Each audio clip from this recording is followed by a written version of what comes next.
मित्रों नमस्कार।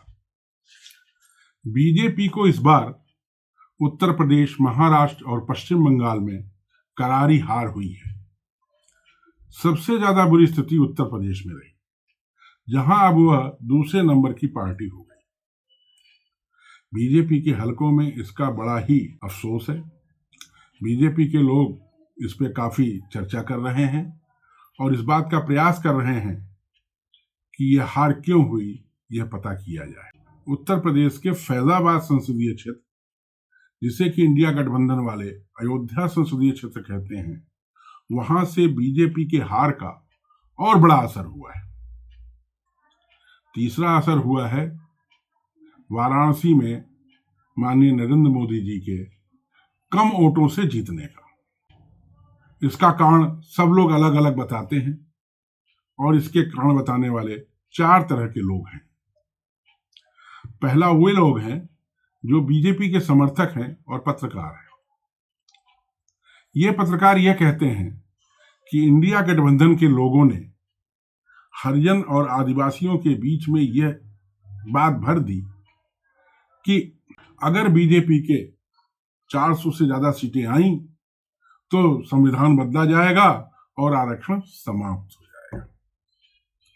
भगवान जाने लोगों ने इस पर कैसे विश्वास कर लिया, क्योंकि अब हरिजन या आदिवासी इतना कमजोर, इतना कम पढ़ा लिखा, इतना कम समझदार नहीं बचा। ऐसे लोगों को मीडिया के लोग गोदी मीडिया कहते हैं। इसमें हर्षवर्धन जी, पीके सिंह जी आदि प्रमुख हैं। फिर कुछ पत्रकार ऐसे हैं जो कि इंडिया गठबंधन के फॉलोअर्स हैं। अगर इंडिया गठबंधन खुद पानी में खड़े होकर के कहे कि इंडिया गठबंधन गलत है, तो भी ये पत्रकार उसको सही साबित कर देंगे, जैसे कि रवीश कुमार, आशुतोष, अजीत अंजुम आदि।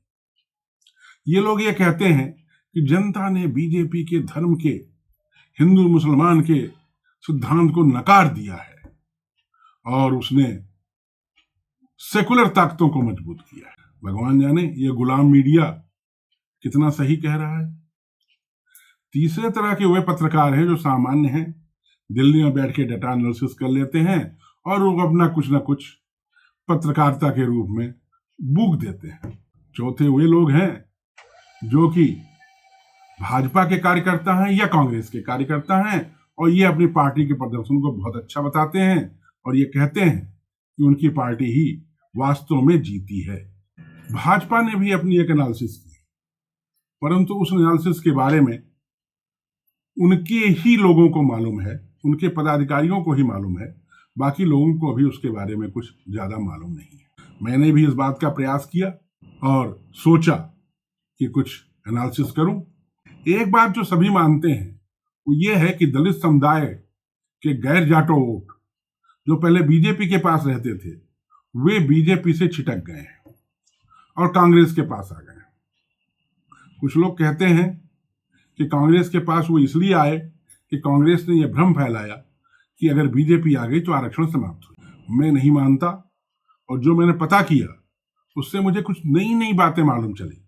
इसमें सबसे बड़ा रोल चंद्रशेखर आजाद का है। चंद्रशेखर आजाद एक ऐसे व्यक्ति हैं जो कि हरिजनों के यहाँ कहीं भी पूरे भारतवर्ष में किसी भी तरह का अन्याय होता है, किसी भी तरह की कोई दुख भरी बात होती है, तत्काल पहुंचते हैं। बीजेपी के पास ऐसा कोई आदमी नहीं है और बीएसपी तो अब सोच चुकी है। इसकी वजह से चंद्रशेखर आजाद का हरिजनों के अंदर एक अच्छी इमेज बनी है। चंद्रशेखर आजाद को अपना इलेक्शन जीतना था और उन्होंने इसके लिए हरिजनों को मुसलमानों से जोड़ा।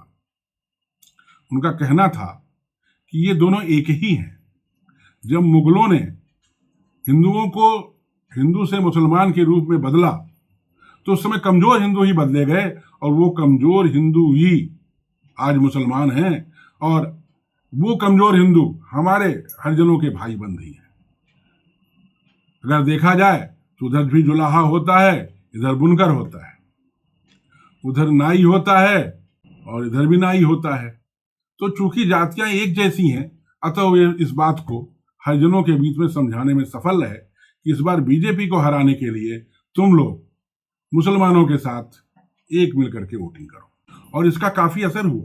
समाजवादी पार्टी ने इसका पूरा फायदा उठाया और हरिजनों की वोट मुसलमानों के साथ समाजवादी पार्टी, कांग्रेस और चंद्रशेखर आजाद के बीच में बट गए।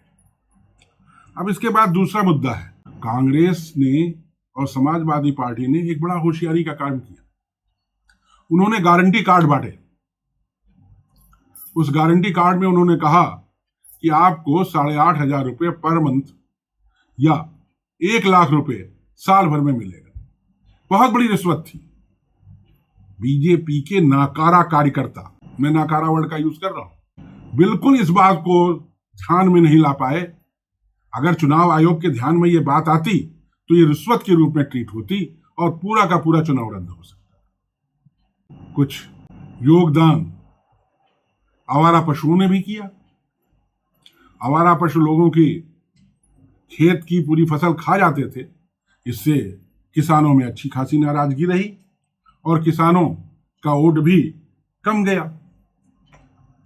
फिर बीजेपी ने जो ओम प्रकाश राजभर जैसे लोगों को मिलाया, उसका बीजेपी कार्यकर्ता पे अच्छा असर नहीं पड़ा और बीजेपी कार्यकर्ता घर पे सो गया। जब वो घर पे सो गया तो लोग वोट देने नहीं आए। इसीलिए पहले के 2 फेज के इलेक्शन हुए हैं, उसमें इसी वजह से बीजेपी के ज्यादातर कैंडिडेट हारे हैं। अगर उत्तर प्रदेश में हम देखें तो फर्स्ट फेज में आने वाले कैराना, नगीना, पीलीभीत, बिजनौर, मुजफ्फरनगर, मुरादाबाद, रामपुर, सहारनपुर, सभी जगह 219 से कम वोटिंग हुई है और बीजेपी के लोग हार गए। बीजेपी के कार्यकर्ता इस बार बीजेपी के लिए थोड़ा कम काम किए हैं, आराम पसंद हो गए हैं। बीजेपी के कार्यकर्ता, बीजेपी के मंत्री, बीजेपी के विधायक, बीजेपी के सांसद सभी आराम पसंद हो गए और अपने अपने घर पर बैठ करके व्हाट्सएप पर सब कुछ करते रहे।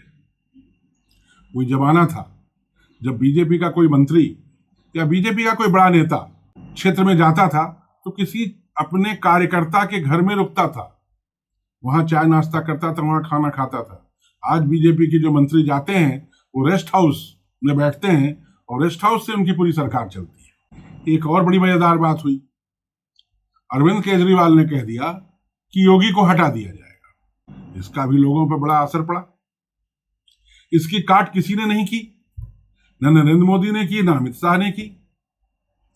अंततः इसका असर वोटों पर पड़ा और बीजेपी के लोग हारे। एक बात और आई है, योगी और अमित शाह की लड़ाई ने उत्तर प्रदेश में बीजेपी का सत्यानाश किया है। ठाकुर तो इस बार बिल्कुल नाराजगी की मूर्ति के रूप में खड़े हो गए। ठाकुरों के बहुत कम वोट बीजेपी के पास गए।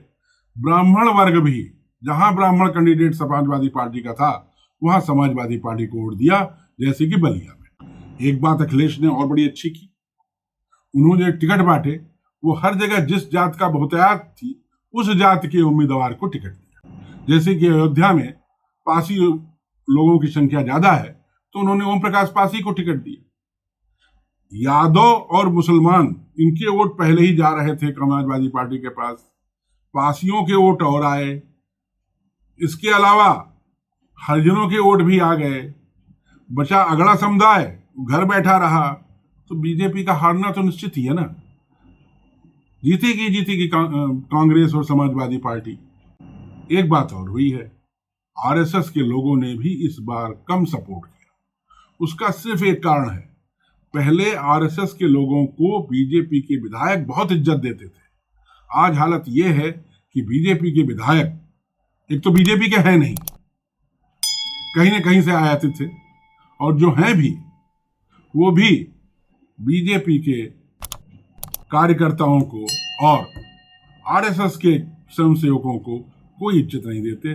वो लोग घर में बैठ गए। यही सब कारण है, इनकी वजह से बीजेपी हारी है। मैं अगला वीडियो बनारस के बारे में बनाऊंगा, जिसमें कि मैं डाटा के साथ प्रेजेंट करूंगा कि इन्हीं कारणों के कारण नरेंद्र मोदी जी की वोट कम हुए हैं। जय हिंद।